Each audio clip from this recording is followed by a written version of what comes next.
Hola, soy Martín Bermúdez, el que es una botella de vino.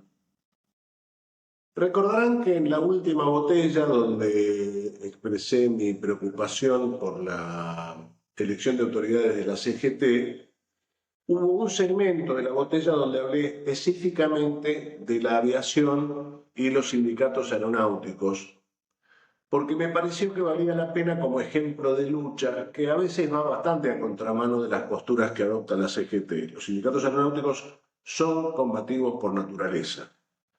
Esto está en su médula, ya a esta altura del partido es una cosa que es indiscutible. Les hablé de los líderes aeronáuticos, todos ellos tipos muy formados, todos con extracción de la industria, todos tipos que laburan y que aprendieron la industria durante muchos años. Y claro, ellos tienen una postura que a veces cuesta mucho entender desde afuera de la aviación o desde el desconocimiento de esta compleja industria. Pero hay cuestiones que uno tiene que mirar con detenimiento y con responsabilidad. En la época de Mauricio Macri, al ex ministro de Transporte Guillermo Dietrich se le ocurrió un eslogan que le parecía muy simpático, que fue la revolución de los aviones. La revolución de los aviones. La revolución de los aviones fue el inicio de una mecha que definitivamente en algún momento iba a generar una explosión. El único antecedente que teníamos de desastre en la aviación en cuanto a la legislación y los intentos para desregularla fue en la época de Menem. No hace falta, no hay que ser profesor de historia, algunos hemos vivido la época de Menem, otros no, porque lógicamente el tiempo pasa y se enteran de lo que pasó en la época de Menem por lo que les cuentan, por lo que leen algún artículo periodístico o algún tipo que todavía lo putea y con justa razón. O quizás mirando la herencia que dejó Menem, todavía esa rémora que queda en el gobierno, con todos los muchachitos de apellido Menem, que son prácticamente sinónimos de corrupción, o por lo menos de cosa turbia. Luego de que pasó lo de Menem, uno hubiera pensado que había que escarmentar, después de esa primera experiencia que fue el vaciamiento de aerolíneas argentinas por manos de los españoles de Iberia, que luego Iberia soltó la compañía, durante un tiempo la tuvo la SEPI, que es la Sociedad Estatal de Participaciones Industriales, propiedad del gobierno español. Luego vino American Airlines, que hizo un pingüe negocio haciendo un reemplazo del sistema, encajando el sistema Sabre y cobrándolo a un precio vil. Un desastre, no logró hacer nada que valiera la pena en las aerolíneas argentinas. Lo llenaron de directores, tipos muy queridos de que habían inventado algo y eran uno más pelotudo que el otro. En todos los sectores de las aerolíneas argentinas hicieron mucho daño. La gestión de American Airlines hizo realmente mucho daño. Después de eso vino la recuperación por parte de la SEPI, españoles que salían en ese momento de líneas argentinas, tenían las oficinas corporativas en la Torre Gullar, que es un edificio muy bonito que está enfrente del Luna Park, y los señores al mediodía tranquilos se iban a comer a Puerto Madero, se tomaban hasta el agua de los floreros y volvían alrededor de las 5 de la tarde fumando un puro, cagándose de risa, mientras seguían con el vaciamiento de aerolíneas argentinas. Estoy tratando de resumir una historia que es espantosa, que es muy larga, que algunos, si están en la industria, van a recordar, sobre todo los ex compañeros de aerolíneas argentinas. Aclaro para los que escuchan esta botella que yo trabajé durante más de 30 años en aerolíneas.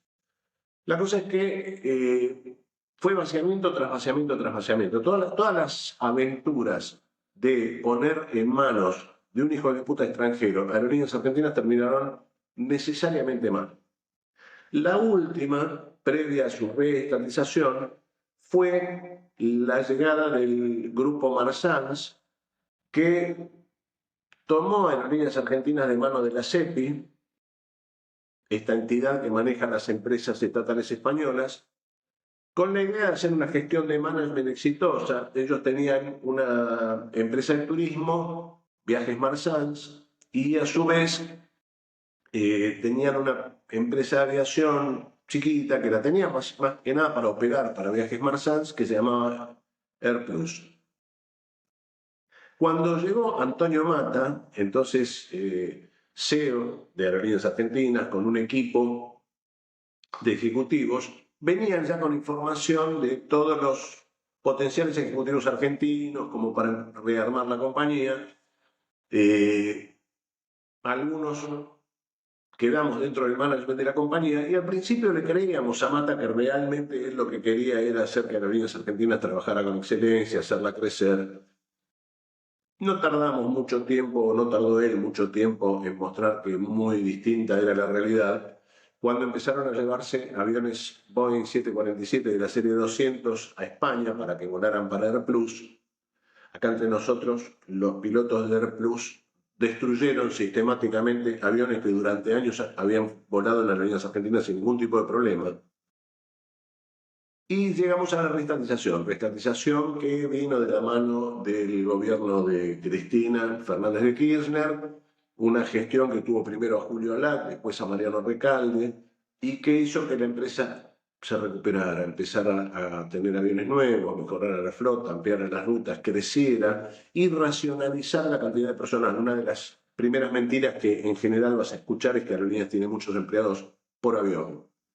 Un baremo que es tomado de forma antojadiza por tipos que no entienden un carajo de la aviación y te dicen, no, pues una barbaridad la cantidad de empleados que tiene Aerolíneas por avión. Y en realidad, Aerolíneas Argentinas, después de la gestión de Recalde, terminó teniendo la cantidad de empleados por avión que tienen empresas como Lufthansa, para ponerte un ejemplo. No podríamos decir que Lufthansa es una empresa improvisada ni mal administrada.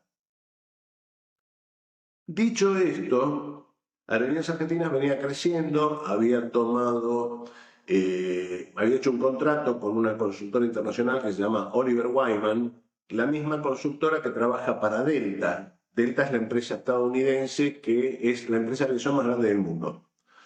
Recalde tuvo esa lucidez, contrató a Oliver Wyman y armaron un plan que se llamaba Aerolíneas 2020. 2020 por el año 2020, ni más ni menos, era sencilla la propuesta. E implicaba una cantidad de medidas que se pusieron en ejecución que empezaban por simplificar la flota, o sea, no tener tantos modelos distintos de aviones, porque es un quilombo. Básicamente es fácil de entender. Si vos tenés muchos modelos distintos de aviones, tenés que tener especialistas en cada uno de esos aviones y aparte tenés que tener repuestos para 10 modelos diferentes de avión, lo cual es un despelote de todo punto de vista, a menos de ser antieconómico. Eso se mejoró, se cambiaron sistemas, ya en algún momento y en otra botella te voy a explicar bien específicamente lo de Aerolíneas Argentinas, que si bien viene al caso, no es la nota central de lo que quiero transmitirte hoy. Habrás leído en estos últimos tiempos que los sindicatos aeronáuticos periódicamente advierten con respecto al peligro que significa la liberación de los cielos. Dicho de otra manera, la continuación, la exacerbación de la pelotudez de Guillermo Dietrich, de los cielos abiertos, ¿sí? La revolución de los aviones de Guillermo Dietrich, que hizo mucho daño, porque permitió que se metieran un montón de improvisados. Y yo te decía hace muy poco que la aviación en particular es un negocio en el que hay muchísimos garcas, hay mucho pirata, hay muchísimo cagador en la aviación. Precisamente porque es un negocio que tiene una gestión muy difícil, es muy difícil que dé ganancia, entonces rara vez encontrás empresas muy sanas que decidan meterse en la aviación porque saben que les va la vida. Es así, les puede comprometer la salud financiera del resto de su grupo empresario. Y acá es necesario implantar la primera idea. Una empresa de aviación, por defecto, prácticamente por definición, no da ganancias. Ni Aerolíneas Argentinas, ni ninguna otra que se te pueda ocurrir. De vez en cuando tenés alguna línea que declara un superávit en algún ejercicio contable, cierran un balance y dicen, che, este año ganamos X, no importa. En relación con la cantidad de dinero que se maneja en la aviación, ganen lo que ganen, siempre va a ser poca guita. Lo cierto es que acá, con la historia de la revolución de los aviones exacerbada, multiplicada por estos muchachos tan simpáticos que están gobernando en este momento, empezaron a tomar una cantidad de medidas y acá llegamos al punto, y sirva esto como introducción, hoy quiero simplemente introducirte en un quilombo que se nos va a venir encima y que nos vamos a dar cuenta de que el quilombo se nos vino encima, lamentablemente, cuando tengamos otro accidente, el tipo del famoso accidente de Lapa, no sé si recordarás, en Aeroparque, que se llevó puesto en la estación de servicio en la Costanera, ¿no? La aviación es una industria que tiene que estar muy regulada. Si hay una industria que no tenés que desregular, es la aviación. No tenés que desregular nada en la aviación. Fíjate vos que los grandes quilombos de la aviación empezaron cuando se desregularon las tarifas aéreas, allá por la década del 60, y empezaron las competencias feroces. Entonces las compañías que antes trabajaban cómodas, construían su estructura de costos con cierta razonabilidad y con un barril de petróleo que costaba muchísimo más barato, se encontraron con una competencia encarnizada peleando entre caníbales. Y ese es el momento también en el que entraron todos los piratas a jugar. Las empresas fabricantes de aviones necesitan vender aviones, como la industria no da ganancia, tienen que dar créditos. Y esos créditos en general tienen respaldo de los gobiernos, fundamentalmente de Estados Unidos para el caso de Boeing y para el consorcio aeroespacial, que es el que fabrica el Airbus, por parte de Europa. Después empezó, muchos años después empezó a jugar Embraer en Brasil, que ha ido creciendo y mejorando sistemáticamente. Pero lo cierto es que vos en este momento no estás prestando atención, no se puede pedir que prestes atención a todas las noticias que tienen que ver con la aviación. Me permito recomendarte, hay un portal que dirige uno de los pocos especialistas en periodismo aeronáutico, que es Diego Dominelli, que se llama Aviación en Argentina, y después hay un par de portales más donde vos podés abrevar, pero es muy difícil que puedas llegar a comprender en toda esta complejidad qué importancia tiene el plexo normativo, las normas que regulan la aviación, porque son las que en definitiva, cuando vos tenés una falla normativa de origen en cuanto al control de la aviación, terminan en una piña. O sea, insisto, enfatizo en el tema de la piña, porque mucha gente va a decir, pero ¿qué te jode que cambien la regulación? Estos tipos que no laburan, que huelen más. Bueno, te voy a decir una cosa. Normalmente, los periodos de trabajo y de descanso de los pilotos y los tripulantes de cabina en Argentina y en Zimbabue están regulados. A mayor regulación de los máximos de trabajo y los mínimos de descanso, hay una incidencia directa en el porcentaje de accidentología. Seguime porque es importante. Aquellos países donde la aviación está ceñidamente controlada, y la Argentina controlaba muy bien con la vieja ANAC la aviación, hay menos accidentes. El accidente es la excepción absoluta. Los países donde es que vuela el que quiera, dale, vamos, fundemos empresas, que venga a volar cualquier piloto de cualquier lugar del mundo, cualquier pelotudo que no sabés ni quién le dio la licencia, en esos países da la casualidad que 2 por 3 se enrosca un avión y muchas veces se enrosca feo y muchas veces se muere gente. La Administración Nacional de Aviación Civil también empezó a depreciarse durante el gobierno de Mauricio querido Macri, merced a esa revolución de los aviones que quería hacer Guillermo Dietrich y que necesitaba regulaciones y controles laxos, porque ellos sabían que iban a venir tipos que eran unos piratas. Ellos sabían que iban a venir empresas, por ejemplo, Flybondi, que iban a tener una gestión como mínimo deficitaria en cuanto a confiabilidad de la operación. Demoras, más cancelaciones, esas cositas que a vos te parece que no tienen nada que ver, que hijo de puta, me demoraron el vuelo, me lo cancelaron, ahora quién les reclamo. En general tienen que ver porque hay un avión que no puede salir a volar.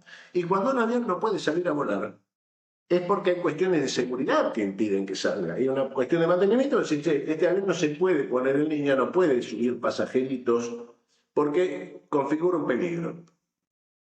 Ahí tenés un problema, que es que algunas empresas son un poquitito más elásticas para mirar esas cosas. De la misma manera que son más elásticas para medir el combustible, cómo se calcula. Calcular el combustible es otro quilombo que necesitas hacer, estudiar, formarte para hacer el cálculo de cuánto combustible lleva un avión. Al dejar de regularse bien las cosas, empezás a tener una aviación que muchos tipos dicen, qué fenómeno, ahora, claro, porque esos vagos de Aerolíneas Argentinas, yo cada vez que dicen los vagos de Aerolíneas Argentinas, el estómago se me revuelve, porque debo decirte que en Aerolíneas Argentinas no hay un tipo que tenga posibilidad de ser vago.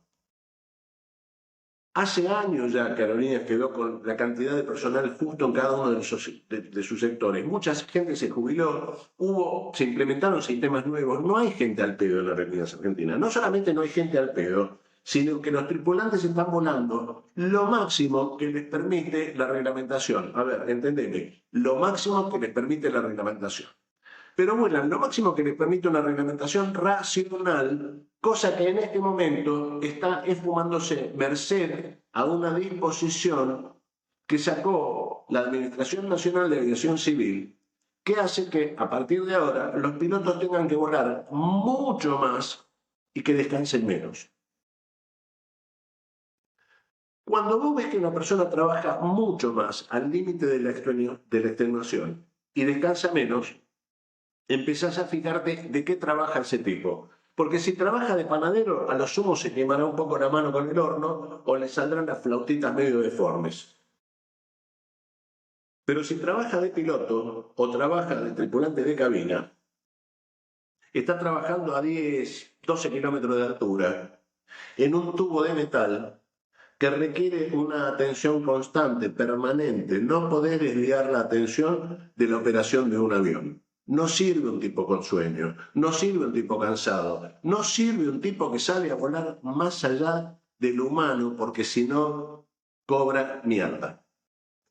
No me voy a meter en el tema paritario de aerolíneas, por lo menos hoy no me voy a meter en el tema paritario de aerolíneas. Sí me permito decirte que vos no lo ves, pero el trabajo que están haciendo los sindicatos aeronáuticos en este momento es una lucha que realmente es admirable. Porque los empleados aeronáuticos en la Argentina cobran muy mal, muy mal. Los pilotos de aerolíneas argentinas cobran muy mal. Fíjate ahora, Flybondi, la empresa Flybondi, empezó a traer aviones alquilados. Pues sí, bueno, eso no tendría nada de malo. Aerolíneas a veces alquila algún avión en alta temporada porque tiene que mandar otros a mantenimiento para seguir operando y no sacar rutas o no sacar frecuencia, porque eso es joder a los pasajeros. Eso no está mal. Lo que está mal es que Flybondi está trayendo pilotos extranjeros. Está trayendo pilotos extranjeros que no sabemos quién carajo le dio la licencia. ¿Dónde estudiaron? ¿Dónde se formaron? ¿Cuántas horas de vuelo tienen? No tiene trazabilidad de la carrera de esos pilotos que están llevando a 10, 12 kilómetros de altura a seres humanos. No tiene trazabilidad. No hay forma de controlarlo. Y no hay forma de controlarlo porque la mentalidad de esta liberalización pelotuda que están haciendo hace que nada, no controlemos un carajo. Total, ya el país de origen le dieron la licencia y ya está. Yo no le reviso nada. La ANAC no tiene la cantidad de inspectores necesaria. Cada vez son más laxos los controles. Cada vez le dan más a las empresas de aviación la potestad de explotar a los pilotos y a los tripulantes de cabina. Y esto tiene solo un final posible, uno solo. Cuando llegue ese momento, no voy a cometer la torpeza de decir, te lo dije, no va a hacer falta. Pensalo. La aviación es un tema muy serio para que el gobierno se lo tome de esta manera. Hay que salir de los discursos del gobierno de liberar los cielos, de los cielos abiertos, de dejar que cualquiera compita. Porque cuando cualquiera compite, el culo que está en el aire es el tuyo. Soy Martín Bermúdez y esto fue Una Botella del Mar.